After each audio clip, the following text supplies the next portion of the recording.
Hello বন্ধুরা, আসসালামু আলাইকুম। আশা করি আপনারা সবাই ভালো আছেন, আমিও ভালো আছি। আজকে আমি অন্যরকম অন্য স্বাদের একটা রেসিপি রান্না করব। এটা আমার একান্তই নিজের রেসিপি। রেসিপিটা হচ্ছে লাউ শাক দিয়ে মুরগির চামড়া রান্না করব। আশা করি আপনাদের সবার ভালো লাগবে।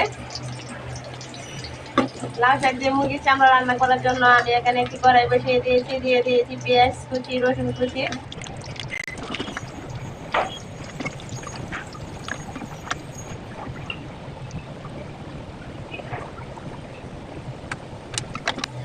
আমি পেঁয়াজ রসুন ভালো করে ভেজে নিয়েছি। এখন দিয়ে দিব অল্প পানি।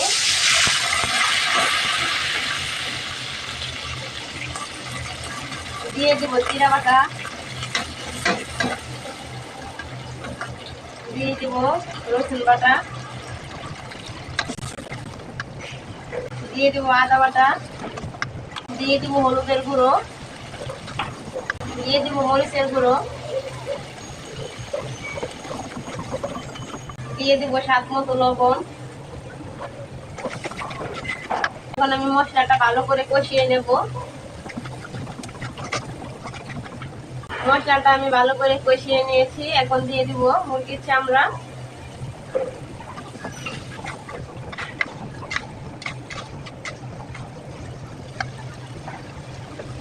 মুরগির চামড়া দিয়ে দিয়েছি। এখন আমি কিছুক্ষণ সময় ঢেকে রাখবো কষিয়ে নেওয়ার জন্য। চুলার আঁচটা একদমই কমিয়ে দেব। কিছুক্ষণ পর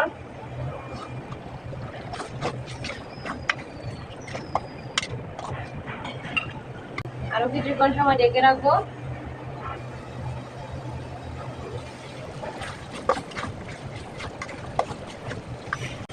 মুরগির চামড়াগুলো আমি মোটামুটি ভালো করে কষিয়ে নিয়েছি। এখন দিয়ে দেবো কেটে রেখেছি আলু।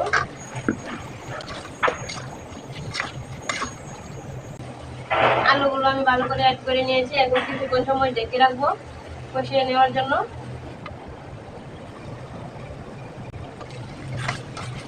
কিছুক্ষণ পর পর নেড়ে ছেড়ে দিতে হবে, নয়তো নিচে লেগে যাবে।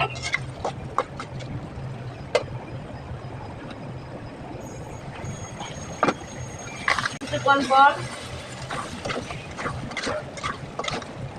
আলুগুলো ভালো করে কষিয়ে নিয়েছি। এখন দিয়ে দেব কেটে রেখেছি লাউ শাক, ভালো করে ধুয়ে নিয়েছি।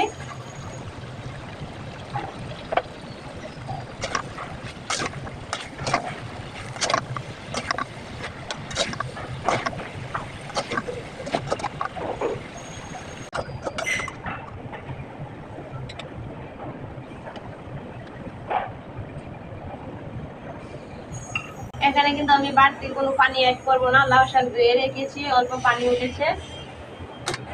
এখন আমি ঢেকে দিব একদম চুলার আঁচটা কমিয়ে।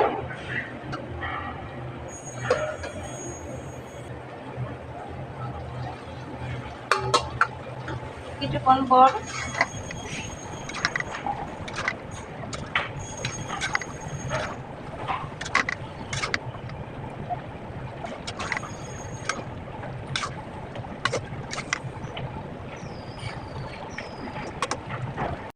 আমি ভালো করে নেড়ে ছেড়ে দিয়েছি। এখন আমি কিছুক্ষণ সময় ঢেকে রাখবো।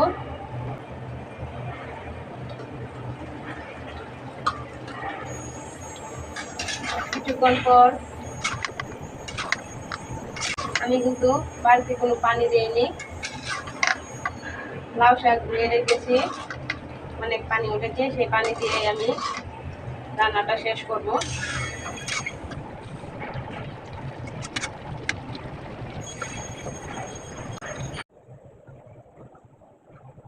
কিছুক্ষণ পর আসলাম।